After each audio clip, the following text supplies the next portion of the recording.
30 থেকে 40 জনের রান্না রেডি করার জন্য কি কি প্রস্তুতি নিতে হয় গাইস, আমি অলরেডি রান্নার প্রস্তুতি নিয়ে নিচ্ছি। ভিডিওটি কন্টিনিউ করার অনুরোধ রইল। ভালো লাগলে লাইক কমেন্ট করবেন, বন্ধুদের সাথে শেয়ার করে দেখার সুযোগ করে আরো থেকে কিছু খেতে হলে আবার উল্টো তাদেরকে দেওয়ার জন্য প্রস্তুতি নিয়ে রাখতে হয়।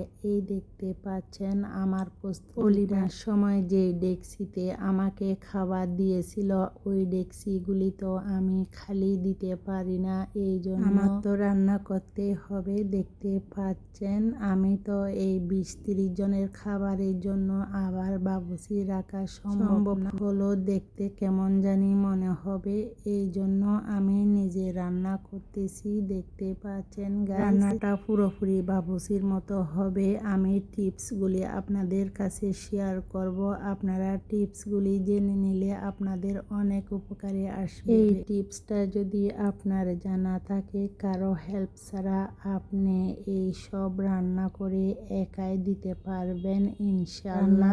অসাধারণ হবে, একদম দেখতে বাবুর্চির রান্নার মতো হবে, খেতে খুব সুস্বাদু হবে। বুঝতে পারবে না এটা ঘরোয়াভাবে রান্না হয়েছে, মনে হবে বাবুর্চি রান্না করছে। তো দেখতে পাচ্ছেন সবগুলি আমি নিজ হাতে রান্না করতেছি।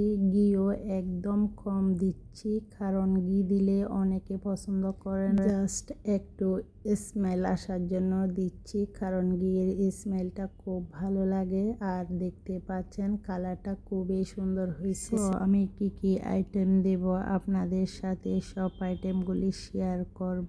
সহ 6টা আইটেম হবে। 6টা আইটেমের মধ্যে 1 হলো ভাত, 2 হলো গরুর মাংস, 3 হলো খাসির কোরমা, 4 হলো মুরগির রোস্ট, 5 হলো রূপচাঁদা মাছ, 6 হলো গোটা মুরগিকে আমরা দুরুস বলি।